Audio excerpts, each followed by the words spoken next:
مکہ کی گلیاں ہوں یا طائف کا بازار، ہر جگہ سائے کی طرح ساتھ رہنے والے آپ کے غلام حضرت زید بن حارثہ رضی اللہ تعالی عنہ، ان کو کچھ اس طرح کے اعزازات اور امتیازات حاصل ہیں جن کی وجہ سے دنیا کے اندر غلاموں کا سر فخر سے بلند ہو جاتا ہے۔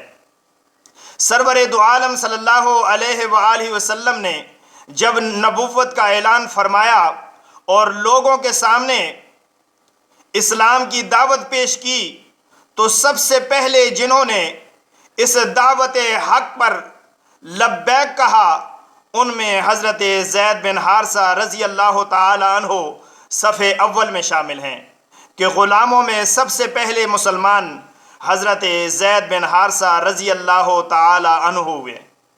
آپ کا رشتہ اپنے آقا کے ساتھ روایتی آقا اور غلام جیسے ہرگز نہیں، بلکہ آقا کریم علیہ الصلاۃ والسلام آپ کے ساتھ اتنی شفقت، اتنا پیار، اتنی محبت اور اتنا کریمانہ سلوک فرماتے تھے کہ حضرت زید رضی اللہ تعالی عنہ آپ کے گرویدہ ہو گئے۔ ایک مرتبہ ان کے والد اور چچا نبی مکرم علیہ الصلاۃ والسلام کی خدمت میں فدیہ لے کر حاضر ہوئے اور کہنے لگے، اے آل عبد المطلب، پورے عرب میں آپ کے اخلاق کریمانہ اور کردار فاضلانہ کے چرچے ہیں۔ آپ کے دروازے سے کبھی کوئی سائل خالی ہاتھ نہیں لوٹا۔ آج ہم آپ کی خدمت میں حاضر ہوئے ہیں کہ ہم سے یہ فدیہ قبول فرما لیں اور ہمارے بیٹے کو ہمارے حوالے کر دیں۔ آقا دو عالم صلی اللہ علیہ وآلہ وسلم نے ارشاد فرمایا، آپ نے فدیہ کی بات کی ہے، اگر میں اس سے بھی بہتر بات کہوں؟ کہنے لگے، ارشاد فرمائیے۔ آپ نے فرمایا کہ آپ اپنے بیٹے کو اختیار دے دیں، جو وہ پسند کرے۔ اگر وہ تمہارے ساتھ جانا چاہے تو مجھے تمہارے مال کی کوئی ضرورت نہیں ہے، اور اگر وہ میرے پاس رہنا چاہے تو میں زبردستی اس کو تمہارے حوالے نہیں کروں گا۔ حارثہ اور کعب دونوں بھائیوں نے بیک زبان ہو کر کہا کہ آپ نے تو انصاف سے بھی بڑھ کر کریمانہ بات کہہ دی ہے۔ آپ صلی اللہ علیہ وآلہ وسلم نے حضرت زید کو بلایا اور فرمایا، زید جانتے ہو یہ کون ہیں؟ کہنے لگے، جی جانتا ہوں، یہ میرے والد صاحب ہیں اور یہ میرے چچا جان ہیں۔ فرمایا، یہ تمہیں لینے آئے ہیں اور آپ کو اختیار ہے، چاہے تو ان کے ساتھ چلے جاؤ اور چاہو تو میرے پاس رہو۔ حضرت زید رضی اللہ تعالی عنہ بلا تأمل بولے، آقا میں آپ کو چھوڑ کر کہیں نہیں جاؤں گا۔ باپ نے کہا، زید آپ غلامی کو ترجیح دے رہے ہو باپ کے ساتھ جانے پر؟ کہا، جی ہاں، اس عظیم شخصیت میں جو اعلیٰ صفات میں نے پائی ہیں، میں اس سے جدا ہونا ہرگز پسند نہیں کرتا۔ نبی مکرم علیہ الصلاۃ والسلام نے کعبے میں کھڑے ہو کر فرمایا، لوگو زید میرا غلام نہیں، میرا بیٹا ہے۔ اور اس کے بعد مکہ کے اندر آپ کو زید بن حارثہ کی بجائے زید بن محمد لوگ کہہ کر پکارنے لگے۔ نبی مکرم علیہ الصلاۃ والسلام نے حضرت زید کی شادی اپنی پھوپھی کی بیٹی حضرت زینب سے کی، لیکن نبھا نہ ہو سکا اور حضرت زید رضی اللہ تعالیٰ عنہ نے طلاق دینے کا ارادہ کر لیا۔ نبی مکرم علیہ الصلاۃ والسلام حضرت زید کو سمجھاتے ہیں، طلاق نہ دو زید اور رو کے رکھو، لیکن مشیت ایزدی کو کچھ اور منظور تھا۔ رب تعالی نے متبنہ کی رسم کو مٹانا تھا۔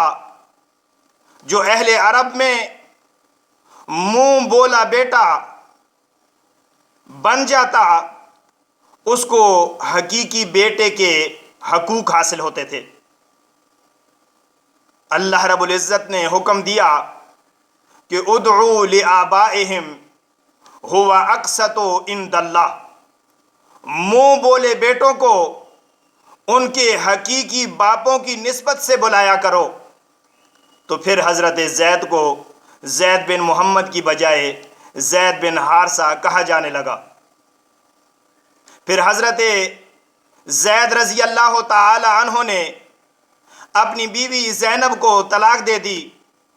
تو عدت گزرنے کے بعد اللہ رب العزت نے اپنے نبی صلی اللہ علیہ وآلہ وسلم کو حکم دیا کہ زید کی مطلقہ سے یعنی حضرت زینب سے شادی کر لو، تاکہ اہل کائنات کو معلوم ہو جائے کہ اسلام میں جو متبنہ کی بیوی ہوتی ہے وہ بہو کی طرح نہیں ہوتی۔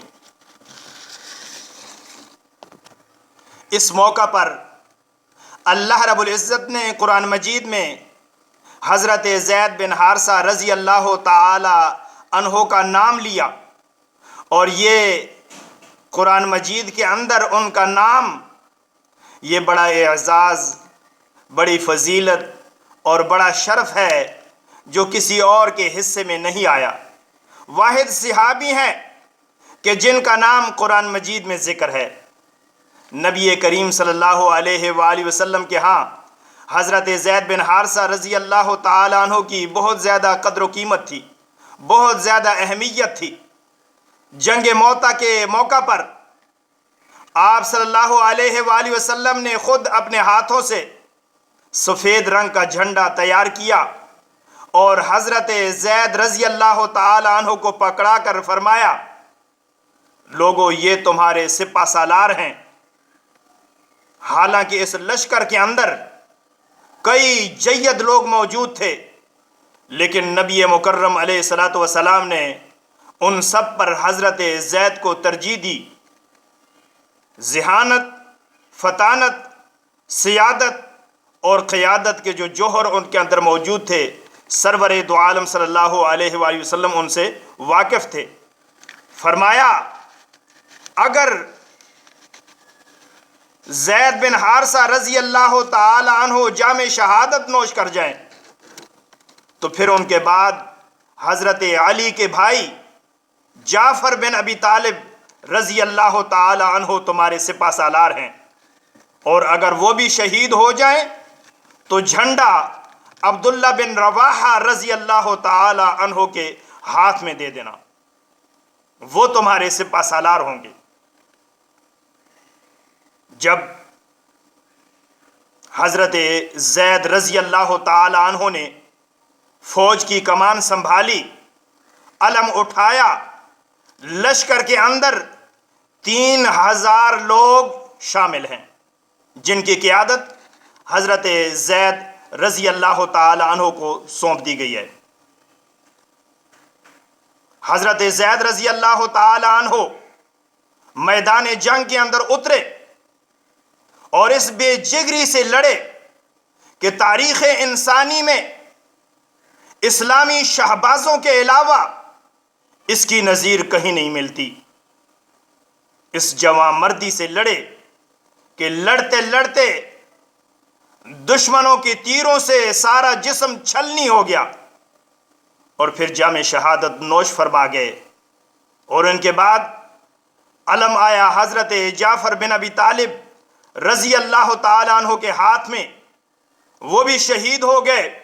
پھر عبداللہ بن رواحہ رضی اللہ تعالی عنہ نے قیادت سنبھالی، وہ بھی جام شہادت نوش فرما گئے، اور جھنڈا حضرت خالد بن ولید رضی اللہ تعالی عنہ کے ہاتھ میں آیا، اور آپ نے ایسے حکمت عملی سے جنگ لڑی کہ اللہ رب العزت نے مسلمان فوج کو شاندار فتح نصیب فرمائی۔ کم من فئۃ قلیلۃ غلبت فئۃ کثیرۃ بإذن اللہ۔